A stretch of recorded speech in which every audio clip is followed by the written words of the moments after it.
The biggest lesson that I've ever learned that really applies to everything that I do is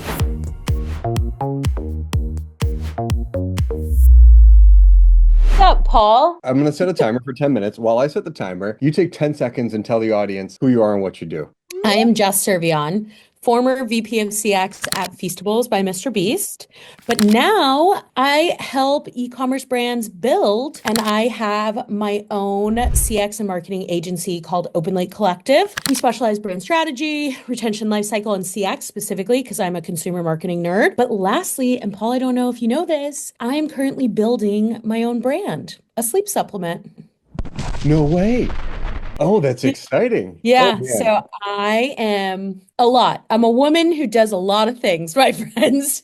You continuously impress me with I have a everything you're always podcast, a doing. newsletter. Yeah. Where's your main focus right now? What do you like? Where are you digging in deep? Is it the supplement or is it like It's where? both. I would say Open Late, and Open Late's my agency, and the supplement, because I mean, Open Late gives me money to bootstrap my supplement. Okay, when is the supplement launching? We'll see. We're shooting for April, but we'll see. Formulation takes a long time, It and I don't does. want to, and I can't be like everybody else on the streets. I gotta be a girl on the streets that has something different, you know? Are you willing and ready to share what that differentiator is yet or not yet? Not until my trademark comes through. Thank you. Sir. Fair, Again. totally respect that. That's exciting. So Yeah. you're in the like the branding phase. Where are you at in the process right now? I would say I've just pretty much wrapped like my brand strategy up until like the point that I can. And then I'm specifically in formulation right now. And then we are just like testing and doing all those things. And then once we like solidify formulation, at that point, I'm also going to be working with like an FDA, like compliance consultant, just to like, I'm checking all the boxes. I'm not just trying to be, sorry, people are going to get mad about this, but a growth marketer, just slanging things. I don't think this should be offensive because if you don't know that's what you're doing and that's your thing, then I don't know. Like there shouldn't be any surprises there, right? Yeah, for sure. I think for me, I'm just such like a customer experience girly, and I don't mean that from a support perspective. I mean that from like I want to slang products that are like true to my vision, my mission, values, everything, but also like build a brand for sustainability and not just because I like want to do it. You Yeah. know what I mean? Like, so for me, what's really important is like, I don't know, I don't want to offend anybody. All I'm just saying is like, I'm not trying to put ads behind it. I'm like trying to understand the consumer behavior and the take rate and then build my marketing strategy based off of like the things that I've learned amongst my brand strategy. Like that's like what I consult people to do, Yeah. right? Like to build for sustainability. I don't think there's anything offensive about that. You're building something that's going to stand the test of time that you don't have to pump ad dollars into continuously, that you can run profitably and acquire Mhm. customers profitably from day one. I mean, I I okay. know. I get where you're coming from. I'm I a get where little you're coming brand from. experience girly over here, okay? Yeah, no, that's awesome. What's been the hardest part so far of building this? Honestly, I think the hardest part is I've been, man, and this is more of like an entrepreneur to founder, or I'm saying entrepreneur like founder journey. I've worked so much as an operator. I mean, like Feastables was like my sixth startup. Right. Like, which isn't like, and there's a reason I bring that up because it's like I've worked so much as an operator and like I've always had like the entrepreneurial spirit of like taking ownership and like really being invested in a brand and a company, but I've never have done the opposite end of it where it's like I'm literally every cent and dollar is going into building my thing. It's a different journey. Like operator to like that founder entrepreneur is like it's a different journey in the sense that like the choices you make, there yeah, of course there's room for error so you can make iterations, but there's no room for error in the sense of like if you have a bad hire, if you're making a bad money choice, like Yeah.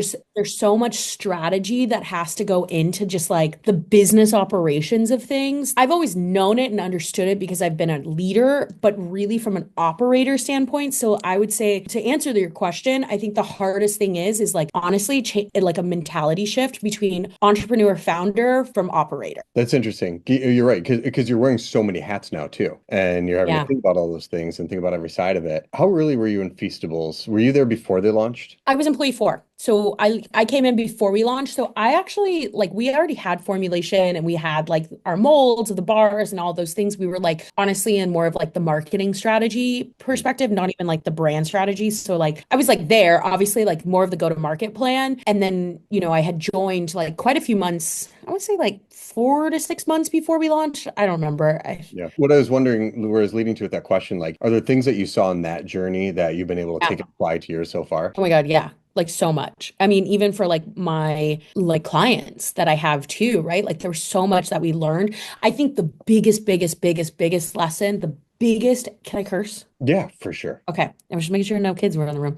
Yeah. The biggest fucking lesson that I've ever fucking learned that really applies to everything that I do is understanding your customer. And like, and I really tell this to like all of my clients, like what you go to market with of understanding your consumer behaviors and your customer profiles is honestly going to be so different when you're 4, 6 months, a year in, 2 years in, because the thing is the market changes. The market constantly fluctuates, people's perceptions, people like the way people download information. I mean, here's a prime example of it, right? Like think about a brand that might have launched today and had a lot of success on TikTok and they're like, yeah, that like this is rad. Like this is like, oh, TikTok's the channel for me. I'm gonna double down here. And then now we're dealing with a potential ban, and people are like, oh my God, I have to go and like be on all these other channels. I mean, that's just one example, but I'm just saying like consumer behavior changes so frequently and so rapidly. The biggest thing that I've learned from my Feastables journey and like applying it to now is constantly having a pulse on who your consumer is,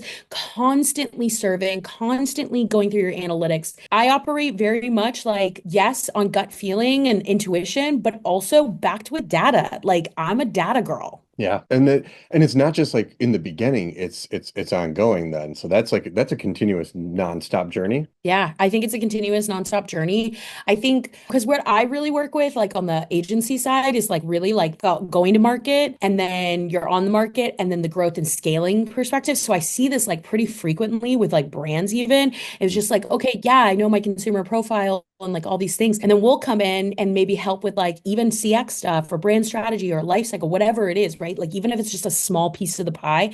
And I'll point out things, I'll be like, yeah, but your consumer's behavior is this, and you're probably getting this problem because of this. So let's set you up for success. So like you're not running into this again. That's amazing, and I love how you've taken all aspects of the things that you've learned over the years and your CX experience and everything. So we're in the final minute and a half of our time here. Oh Get yeah. you dinner with your husband, and we're going to keep this on time. What's your big goal for the year then with your new product here that you're launching? Do you have like Yeah. a sales target you're trying to get? Just get it launched? What's your big goal? Honestly, it's just get it launched. I'm like bootstrapping the whole thing. I Yeah. like really want to just prove myself to myself, really, for my brand specifically, getting it launched, taking it to market, and like really just kind of like proving my hypothesis and really just like stretch goaling myself, like truthfully, like putting everything that I've learned up to this point into that and making iterations. So like that would be like one goal. But then on the other end of it too, and I mean, I don't want this to be like sound like a cop out or like really different, but like I really want to show up like the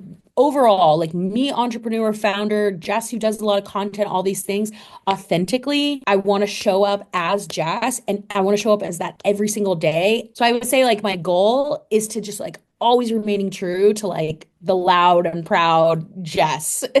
And I get it, that's not like a business thing, but I think like we're such in like a content marketing, an audience building for to build your brand thing. Like I just really want to stay true to that. And I just don't want to lose sight of that. I love that. I love that about you, and that's one of my favorite things about you is just you are you. You're so authentic and just such a good person. You deserve every bit of success with this. That's so Yeah. awesome. All right, so Thank God. wrapping this up because that's our timer. Where do you want people to follow you to cheer you on? Yeah. Man, I have so many channels, but you can Do it. follow me on YouTube. You can follow me on Instagram. I'm kind of, I was about to say something really inappropriate. I'm a girl on LinkedIn. Okay. Girl about town on LinkedIn. Okay. Fair. You post good stuff Just, on LinkedIn. You post good. I mean, are you on X/Twitter/ whatever they call it nowadays? yeah, yeah, I A little am. bit. I'm back. Jess, enjoy your dinner. Where are you going tonight for dinner? Well, I'm in Lisbon, so I'm going to get some natural wine at this place called Holy Wine and then have some Portuguese food. All right, my Awesome. I love you, Jess. bye. Yeah.